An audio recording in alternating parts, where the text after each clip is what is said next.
Okay, it's connecting to the cloud, and I guess we're now recording. Thank you. So LiveView uses a persistent connection between client and server. That's one of the reasons that makes LiveView unique. Our speaker is being hosted for the third time today by Eliza Kenya, and trust me, it's a big deal for us. Thank you, our speaker. He is a best-selling author as well as a well-known coach at Brooks Learning. The list can go on and on about who he is and what he does, but I will let him introduce himself. Before that, I want to inform you that we might experience technical difficulties because it's happened before, and we promise to recover as soon as we can if it happens. We will also request you to mute your microphone to avoid unnecessary interruptions during the session. So without delay, I'd like to welcome the one and only Bruce Tate. Karibu. Thank you. I think I'm going to start taking you to all the conferences that I visit so I could have such a warm introduction. It's so wonderful to be here. It's so wonderful to be in a time when all of us are spending more time at home and hiding under the table because of the global pandemic, to be making new friends and establishing new relationships. And I tell my friends at our mentoring meetup that it's my favorite part of the week, and that's the truth. So today I would like to talk with you about refactoring. And as you know, refactoring is about taking code that works and turning it into more beautiful code, better code that still works. And last time that we were together, we built this LiveView application, and it's based on a game called Life. So just so I don't do all the talking, can someone describe for me what the game of life is? Conway's Game of Life.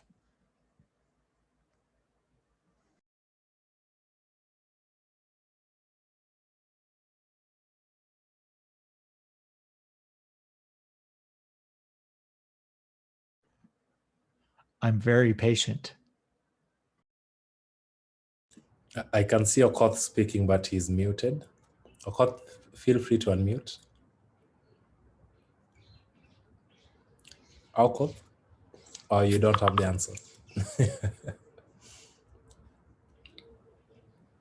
We can't hear you still, Okoth. Yeah. I'm just smiling for the camera. So no one can help me with what the game of life is. How about a bad description? Who can tell me one fact about Conway's Game of Life?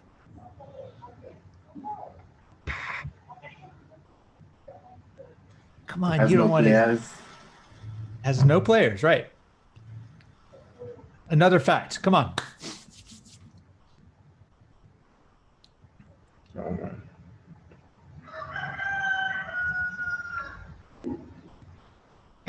The rooster is more productive in this conversation than you all are. A rough guess. Yes, come on. According to the description, it involves life. So it's either death for the players are either alive or dead. Yeah. So that's it. It's basically a simple life simulator. And it has 4 tiny rules. And if you get a chance, Google for Conway's Game of Life on YouTube. And it has this elaborate tapestry that starts small, and you zoom out and you zoom out. It looks like there are waves and spaceships and all of these things that are happening with 4 simple rules. And so I want to show you the 4 simple rules in my code. So I'm going to share my screen. So I'm going to share my desktop one, hopefully. And okay.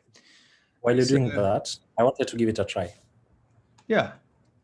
Yeah. So you either reproduce and become more, or you don't and you die. Yes.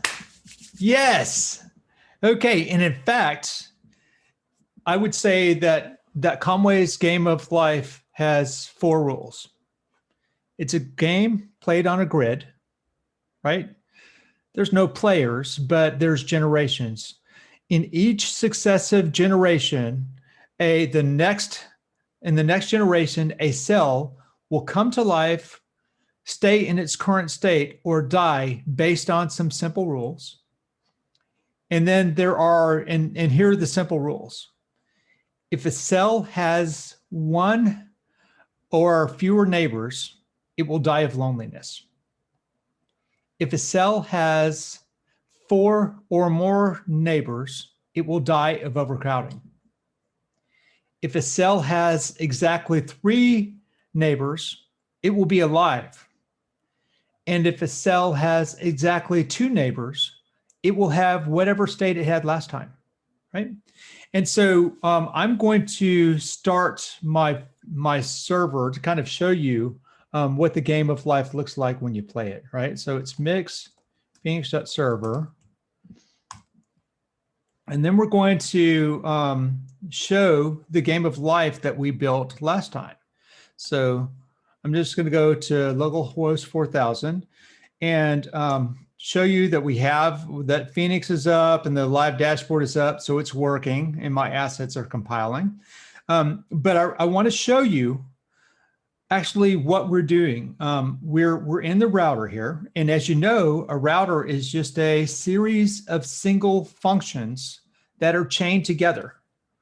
But they're functions that you can't quite pipe because there are a few extra rules, but you should, when you see Phoenix, you should read this as if one plug were piped into the next, right? And it operates on this data called an accumulator. And the accumulator is effectively code that is good for computation, right? So we start with inputs, we convert those inputs to code that's convenient for computation. And then we start making tiny changes 1 step at a time with these tiny functions called plugs, which are reducers, right? And so here we have this route that it's going to run every request through all these functions first, one after another. And then it's going to pipe them into this thing called a route.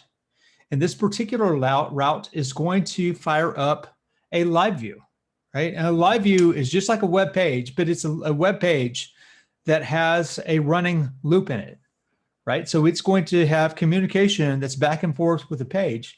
Now, what's interesting about the communication is that we're not going to write the JavaScript on the page. Yes, no custom JavaScript. Now, there's JavaScript involved, but it's all pushed into the infrastructure, right? Okay, and so we're running this module, and this is what it looks like. So I'm going to go to Life.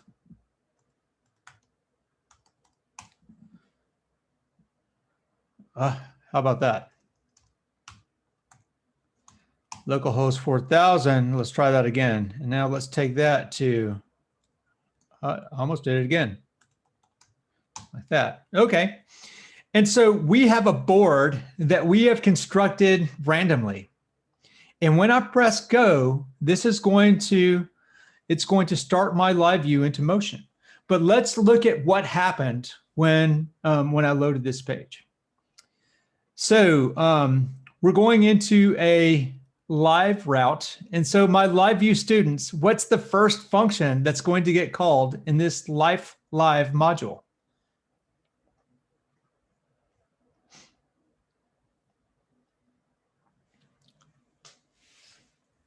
You have the constructor, which is the mount. Yes, yes. So Tracy is my most brilliant student.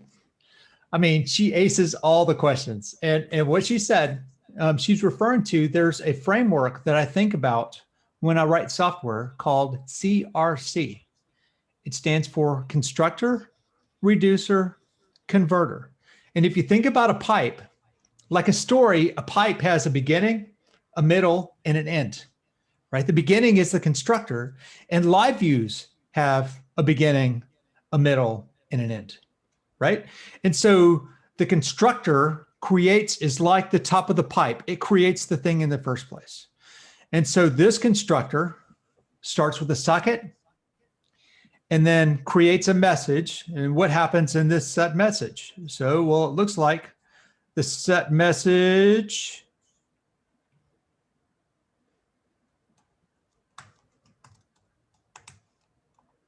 oh gosh, I missed it. It was is it Maisha? Did I pronounce that correctly? Yes, Yeah? that was good. Yep. Okay. My Swahili is getting better. Now I know 2 words. Okay. So this basically says take the socket, which is the state for a LiveView, and it's going to push a key and a value into there. So now when we look at the LiveView, we ought to be able to see a page. We ought to be able to see the message, and there it is, right? So that's the constructor. What's the converter function that we use in the LiveView?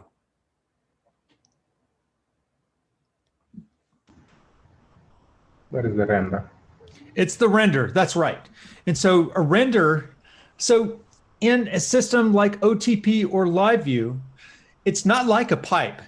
In a pipe, you have a beginning and a middle and an end, and the end is the end. That's all you're ever going to have, right? But sometimes at various points, you want to take the off ramp, right? In this case, we're driving down the highway. We want to take an off ramp temporarily to send some data to the user, and then we'll let the reducing pipeline keep going, right? And so in this case, we build a function and we leave it to LiveView to plug in the data that's in our socket into the view. So we created an H1 message here, and then we had a bunch of rows, and we just called a straight function, and then we did a Phoenix click, right? Okay, so one of the problems here, well, let's finish reading this, and then the next thing that we do is we set the dimensions, right? So what are the dimensions of our LiveView, our Maisha board?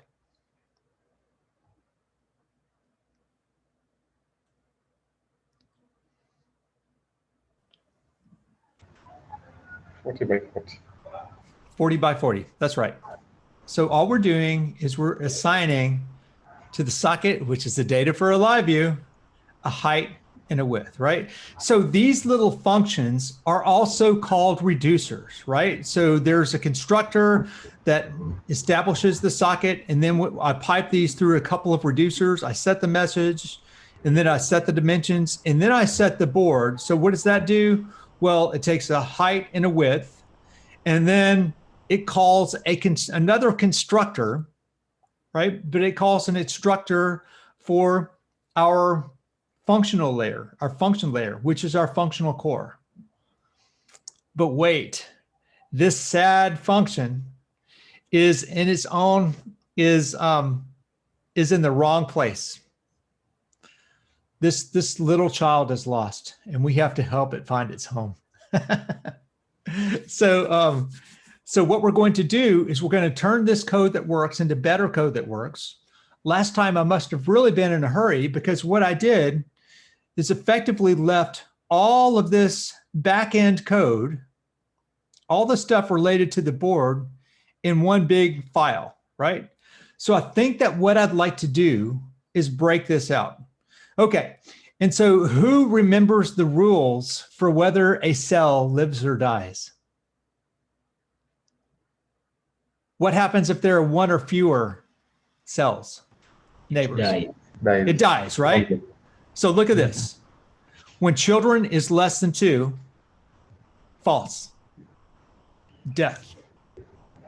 Are you alive? False. You're dead. Okay. So what happens if there are exactly 3 children?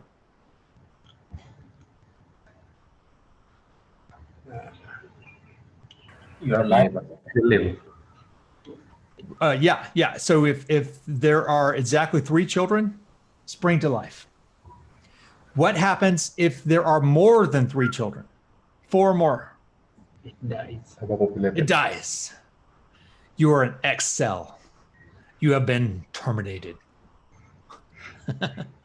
And then what happens if there are exactly 2 cells? It maintains the previous state. It stays the same, right? And so what we have here is Elixir's beautiful laws syntax that pretty closely mirror the business rules of our application. But this is in the wrong place. This has nothing to do with presentation. So what we're going to do is we're going to extract this code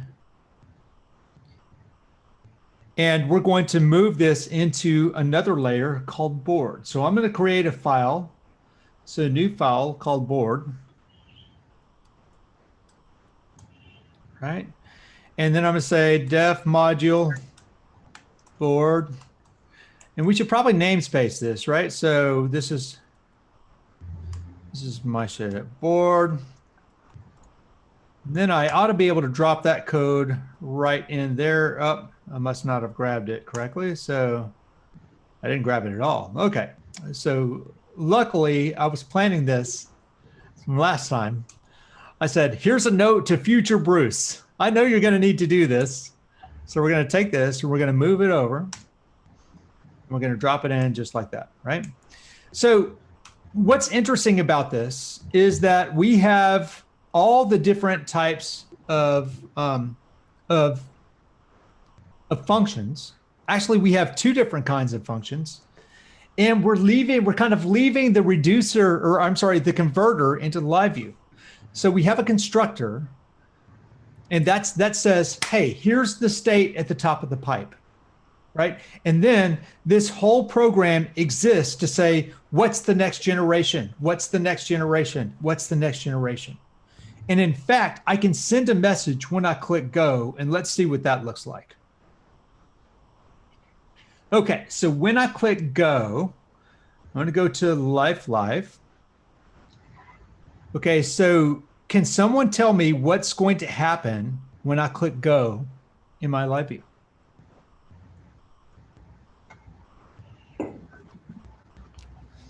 It will fire an event. That's right. Called Go. go. Yeah. So there should be a handle event down here later. And there's handle event go, right?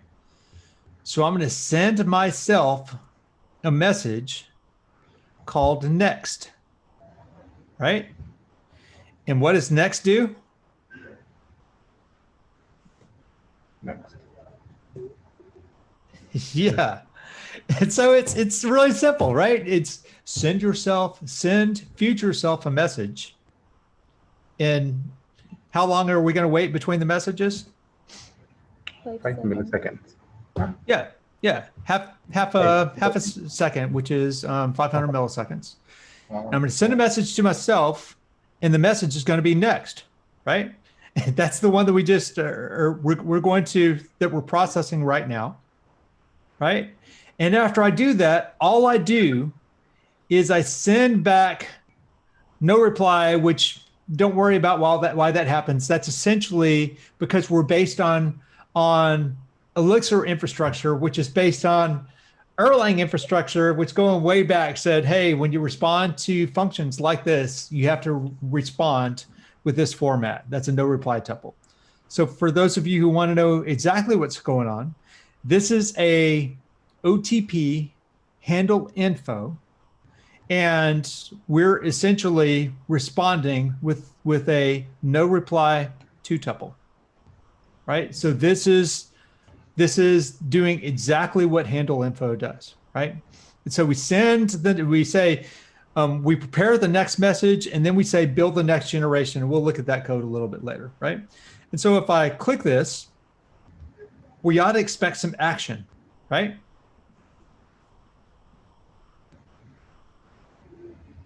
Which is cool, right? It's mesmerizing. Yeah, I think that Frank is already hypnotized. No, he broke out of it. Whew. I was afraid that the game had him. It has that effect on some people. Apparently Frank's brain is too strong to get sucked in. Okay. So we're going to, now we have our board code. It's in here. But what's interesting is that if you're in a module and you're building code that is for frameworks like OTP, like LiveView, then it's best to structure your code in a way that works well with OTP or LiveView. And that means you should have your public functions should be one of three kinds, right? One, what's the first type of function? The constructor, I think. The constructor, right? It creates the data type for the module. What's the second type? Reducer. A reducer, right? Which takes the type of the module and returns the type of the module with some kind of change. And in fact, our reducer is next generation, right? And all we do is say, hey, we do a for comprehension, which says, hey, loop through all the possible combinations of row and height, right? And pipe what you get into this map. And then what am I going to put in there? Well, the key is going to be the row and the column, right? So our data structure is going to be a map where the key is the row and the column, and the value. So what's the value going to be? Next cell. Whatever the next cell is, right? And what is that? It's going to be true, false. True or false? True or false? That's it. False cell. Yep. False, false, true or false? True. That's it. Right? So that's pretty cool. So what we've done is we've said, hey, we're going to start with this board, and then we're going to return a board.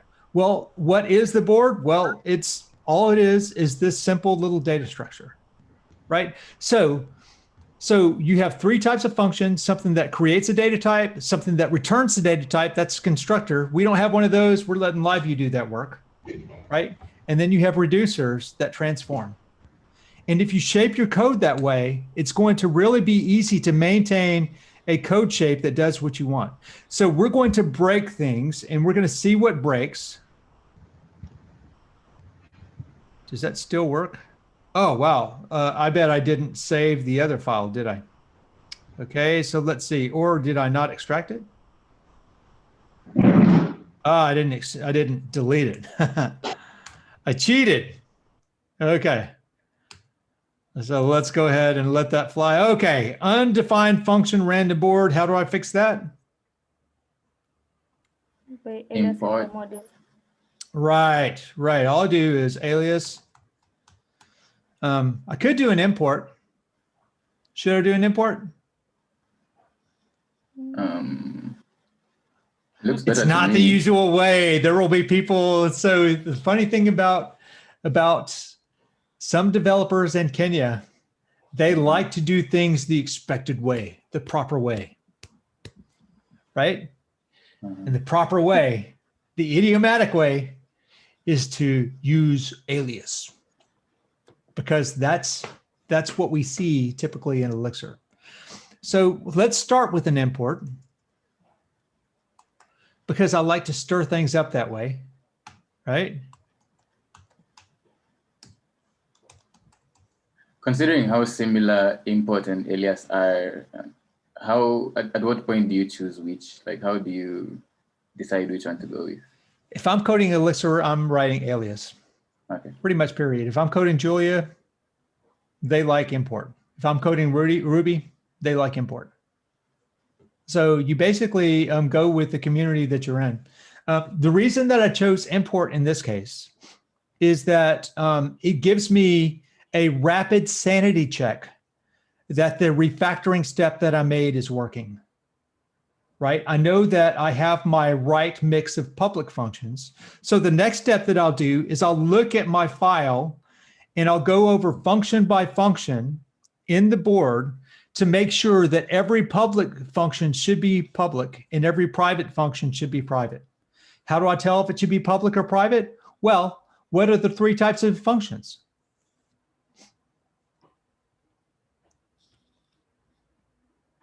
Constructors, reducers, and I keep forgetting the third one.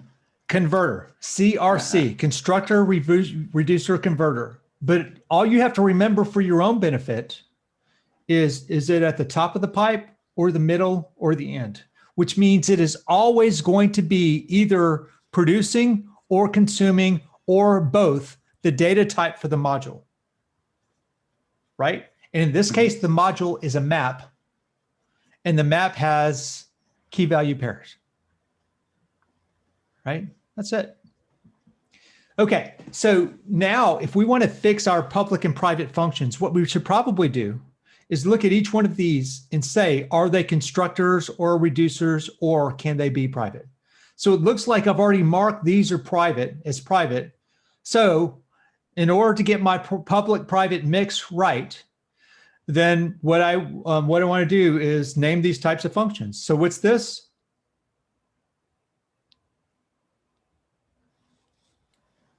That's public, right?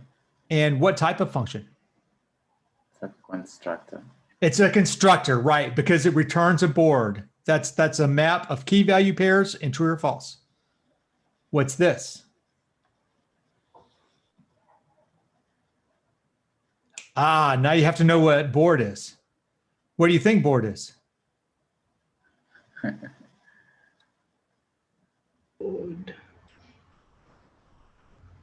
Board is a context. We have a theory. Board is a context. I'm thinking Who very has another physics. theory? Sorry. Who has another theory? Here's the clue. It's a struct. I mean, It is a map matrix? or a struct. Is a map or a struct. In this case, it happens to be a map. And it's a map that has where the keys are the keys are row column indexes, right? So I'm guessing that this is going to return the this has to be the cell, which we know has to be true or false. So I'm going to guess that this is going to be a reducer, right? A reducer. So that's public. So we're cool. We're happy. All right. So we took our code that works and turned it into better code that works, right?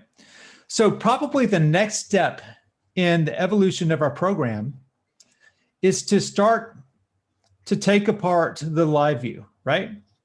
And so one of the things that we can do is we could start to, well, no. What's idiomatic Elixir? Is it import or alias? Alias. Okay, so let's fire that up and see what breaks. Okay, so we have a break on line 23. So line 23. Okay, save it and see what breaks. Line 73.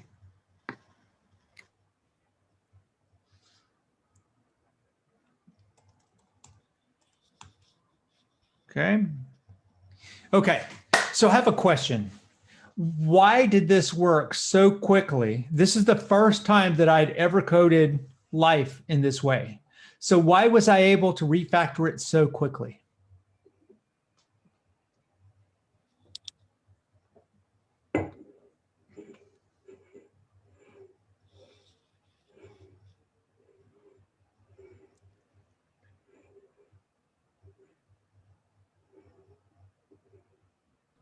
The silence.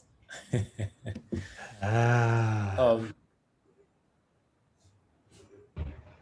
I'm really going to be. I'm trying to understand the side of the question. Why were you able to? Yeah. So last time I came, Sigu, and I coded this project, and the first time I've ever coded the game of life in quite that way.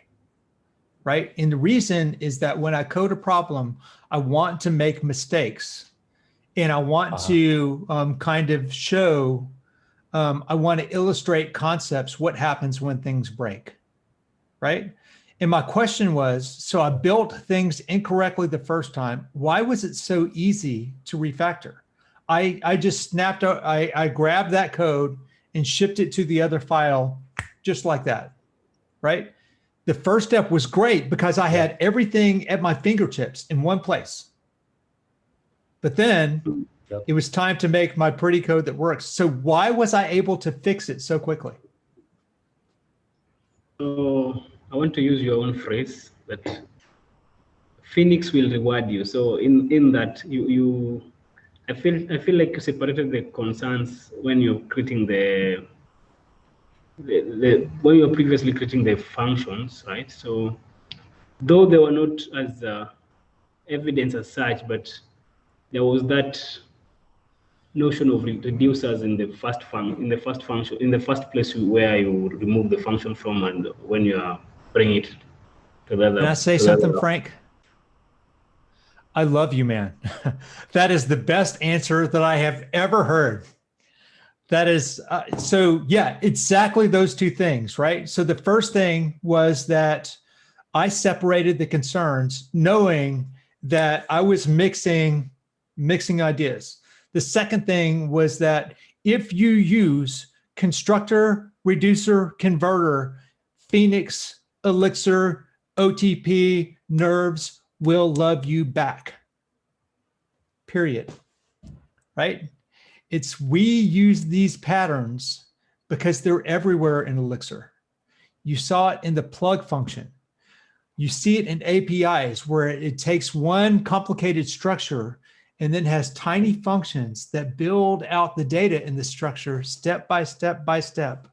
Edminio, are you still with us? How do we, so we're playing a game called Battleship. Do you have the game called Battleship in Kenya? Have you seen it?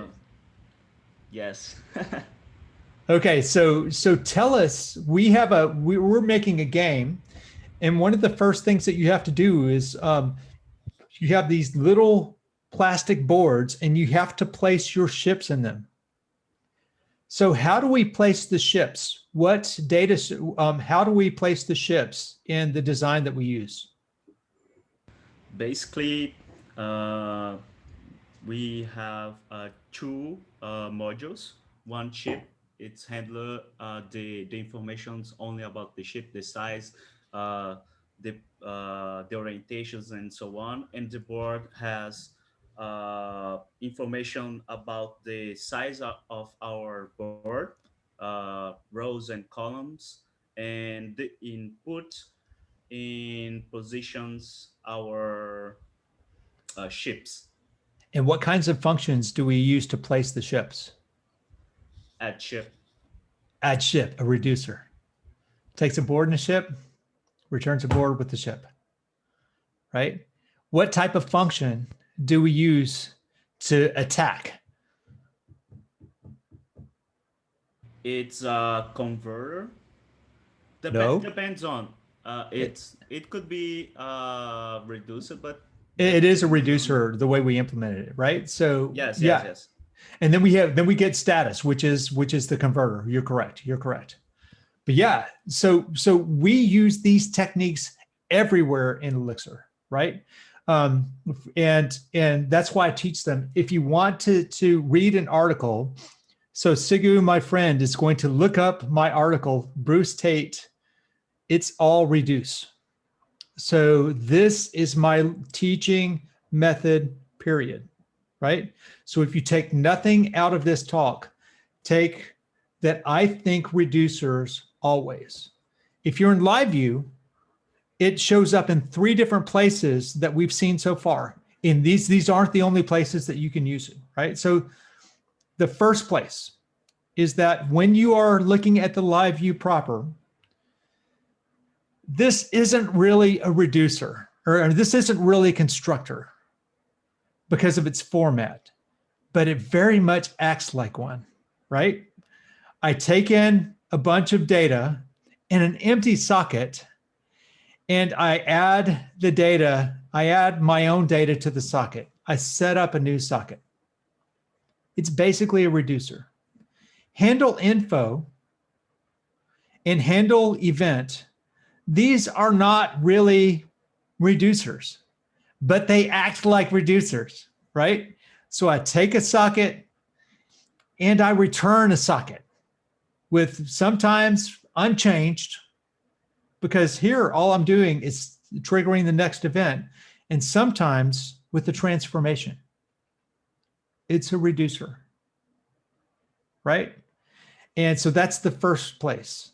The second place is that inside the module itself, when I'm building functions that I want to compose with, I'm going to make those things compose over the socket, because this is a LiveView module, and I want the functions in here to be, the public functions to be constructors, reducers, or converters. Constructor, mount, reducer, handle info, handle params, handle all the handlers, right? Converter, render.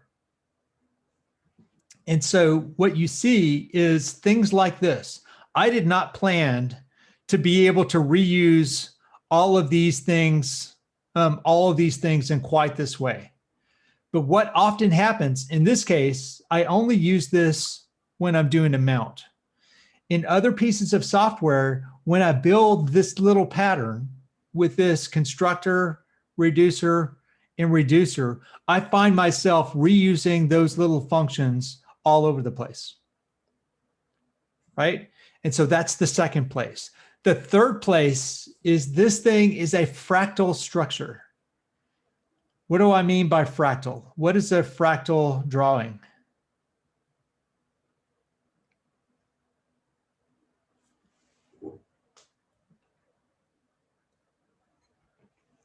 Is that a new word to everyone? Okay. Okay, Edminio, come on. Oh, I guess he's. I don't know. Okay. Sorry, I thought I saw your box light up, so I thought you must have been shuffling uncomfortably. Sorry to call you out, my friend. So I'm going to allow you all to look up that word, right? And remember, the context that I'm using it is this concept applies in a broader sense, but it also applies inside that concept as well, because within our LiveView, we have constructors, reducers, converters that contain other constructors, reducers, converters that contain still more constructors, reducers, and sometimes converters, right? It's a fractal concept. There's an outside layer and an inside layer and an inside layer. So sometimes if you see a drawing, the drawing has many other versions of itself, smaller and smaller.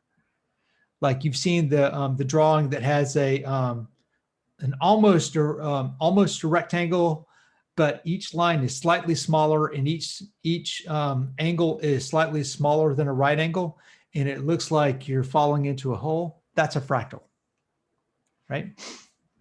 But look it up, it's cool. So what we're going to actually, I think that I want to stop and take questions because this is an important learning moment for me. And I want to promise to come back if you would like to see more refactoring. And next time we will take this program and we will have components in it, if that's okay. So who has questions and comments about the approach? And you can challenge me.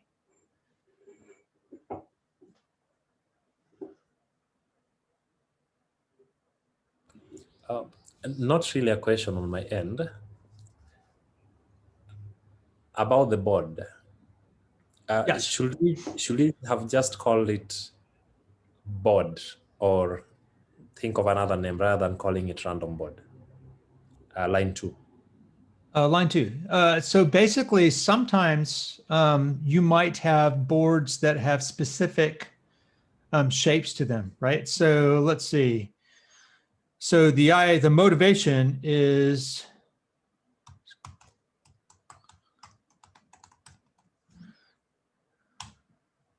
Okay, so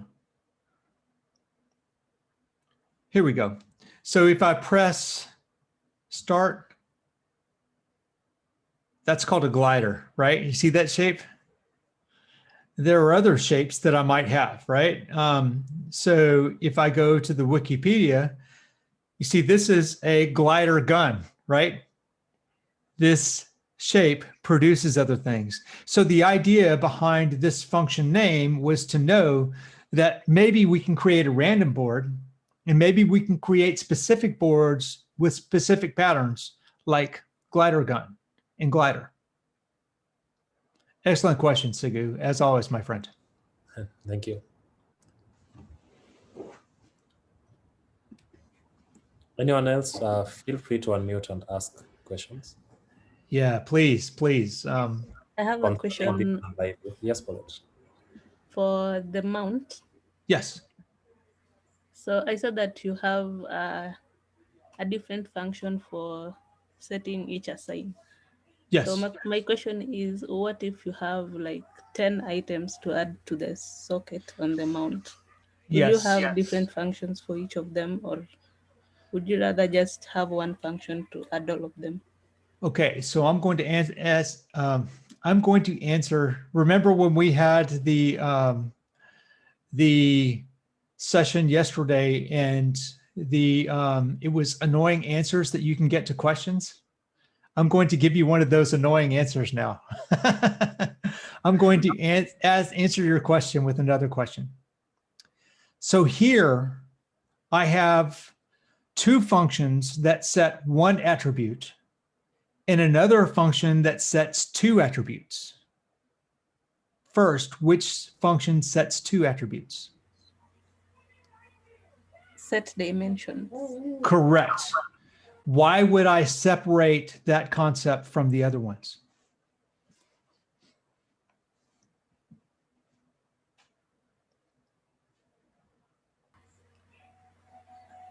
I'm sorry, I didn't get the question. Actually, I'm not even going to ask. You got the main gist of it, right? So the idea is that H and W, height and width, belong together. So we can group together logical groupings. Our goal is to be able to reuse things like this, right? So you can imagine a scenario, for example, if we refactor this game, if you keep inviting me back long enough, I won't quit coming. You are stuck with me if you keep inviting me, right? So, but one of the things that you might see is we might get the dimensions by entering them in a form. And you can imagine that that's a great way to get some reuse, right? So maybe I set the dimensions in one way based on with a hard-coded value. Maybe I set the dimensions another way by setting up a random board and extracting them. Or maybe I set the dimensions by the values in a form, right? So I do that instinctively because very often, if I want a like grouping of data, I'm going to want to bring all that in together. So for example, in this set message, this would probably become a set, I don't know, a set metadata or set page information where I would have, maybe there's a breadcrumb on the page, right? Maybe there's a message on the page, and maybe there's a specific footer that I need to show. That would be a great place to add those things. So excellent question, as always, Paulette. I can read another question. Sorry, go ahead first, then I can read. Yeah, I had a question concerning it's a little bit separate in that it does not involve what we've done, but it's the same concept in that if you look at pure Phoenix without using LiveView, that is, the same idea of constructor, reducer, and then converter. So it's evident that if you look at, for instance, controller, or you look at the endpoint itself, you'll see that reducing occurs as it goes along, because we're using the con, and it's getting transformed. So at which level, or is it not explicit, where we take that the constructor is set, where the function itself is? So this is a monster question. It's a very good question. And so the question is, so what Sigu is saying, right? So there's a contention, and then there's also a question built in, right? So Frank, I'm sorry, Mitigo is saying that Yeah. these things It's act. Okoth. Oh, I'm sorry, Okoth. Yeah, Mitigo is on the right, and Okoth is on the left. I got you, Okoth. So Okoth, that is an excellent question, and the reason that that it's an excellent question is he's saying, okay, there's a bunch of plugs here, and each one of these is a reducer, and even if you go all the way into the router at the very end here, right? At the router, we're still reducing over the same data structure, which is plug.con, right? So if I bring up the router, if I'm going to this route, it tells me I have to pipe through browser first, which means I go through all these plugs. And then here, so Okoth says, we're taking the off-ramp, right? This is the end of the road. This is my converter, right? I'm going from request response land, and I'm going into Phoenix LiveView land, right? So what's actually happening, Okoth, is that we have two things that are hidden from view, right? So remember, when you implement a behavior, and LiveView is a behavior, someone else writes this program. And the flow of this program is that we're going to do everything up through mount and render, and then the framework is going to return a result to the Phoenix, to the response, right? It's going to create a Phoenix response, and it's going to release the connection. And then it is also going to open a program that is a persistent conversation with a framework called Phoenix channels, right? And then it's going to rely on the page, on the JavaScript on the page. So there's an initialization on the page with framework JavaScript that starts up, that's going to start a conversation. That's the second pass through this code, right? And that's when the LiveView loop happens. And so now I'm finally getting to your answer, Okoth. It took me a long time, but I'm finally getting there. So when do you use request response? Well, that's when you're using model view controller, right? So if you look at these directories, there's channels. Well, this is one of those looping constructs. This is what LiveView is based on. There's controllers, and that's part of model view controller. There's templates, model view controller. There's views, model view controller also, right? So if you're in this land, you're in model view controller land, and you never leave the reducer, the reducer pattern until the very end, the very last thing that your controller does. So if we look at this controller, the very last thing that the controller does is there's a converter. Oh, there's no page controller anymore. I can't show you, right? But the very last thing it does, there's a render. And the render function is the converter for Phoenix, or for Phoenix controllers also.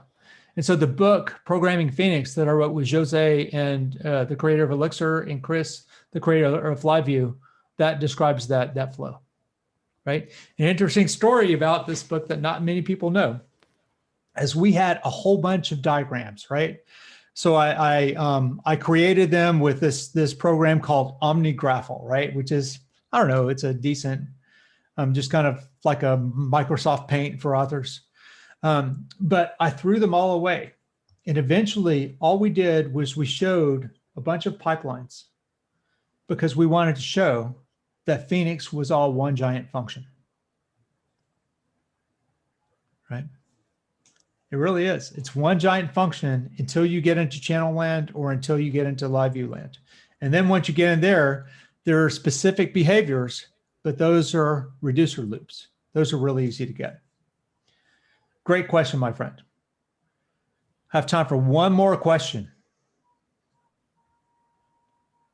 Can I read off the chat, Bruce? Sure.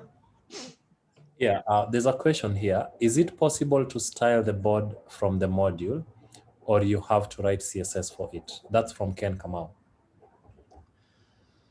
Yes, so that's an excellent question. You can always style in HTML. It's always better to write CSS.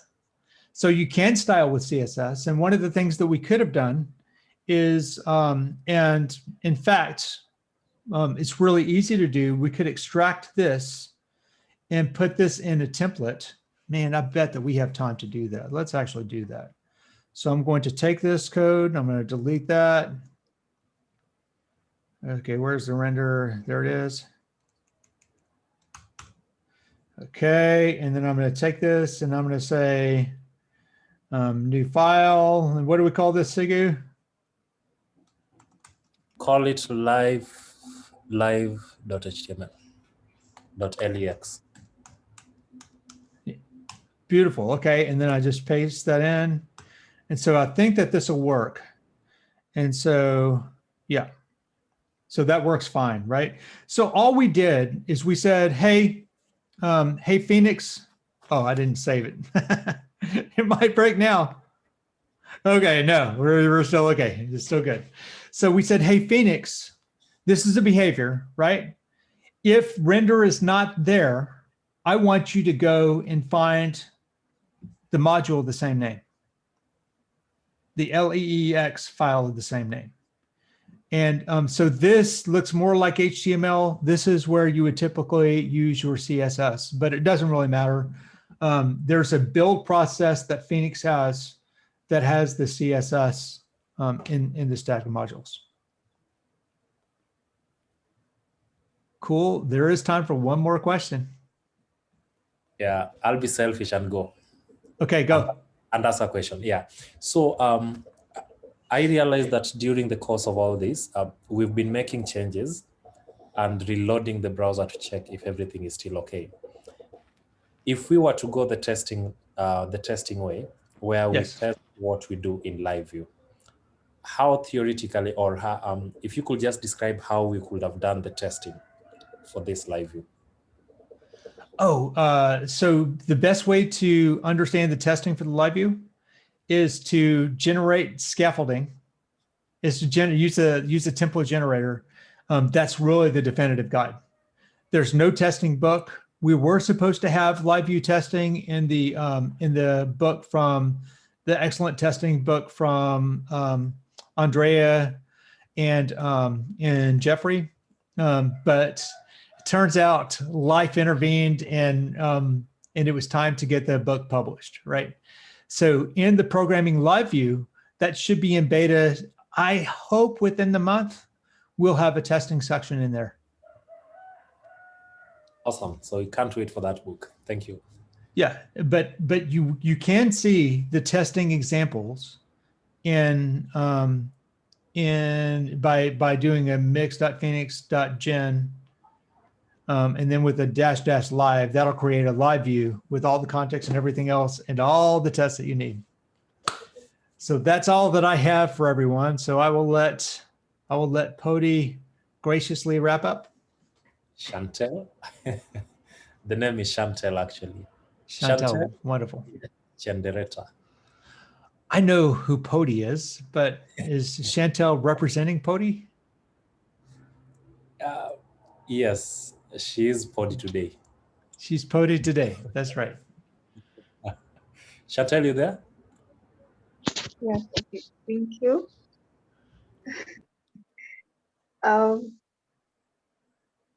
I think, I don't know about you, but on behalf of Elixir Kenya fraternity, having Bruce for the third time, I repeat, here is amazing. It's just humbling enough to know that he's available to help us and teach us in any way he can. So thank you, Bruce, for being there and for the session today, which was really enticing. Yeah. All right. Do you have nothing really to add on. Just to let everyone know, we're having such kind of sessions just to help you program better. It's a great opportunity to speak to big people or great people like Bruce. Thank you so much, Bruce, for coming over. We have such every month. Kindly subscribe to either of our groups on WhatsApp, Telegram, follow us on Twitter for updates onto our next speaker. Thank you very much for attending this particular session. Thank you, Bruce. I appreciate it. You're quite welcome.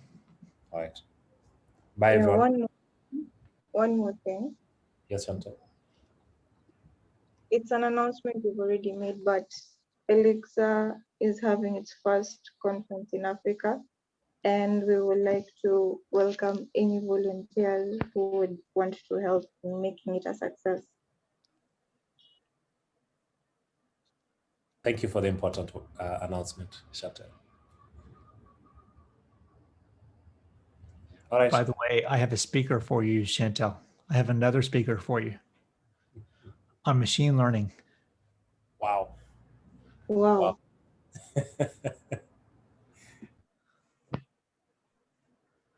We can take this to the email. Yep. Yep. Take care, everybody. Thank you. All right. Bye, everyone.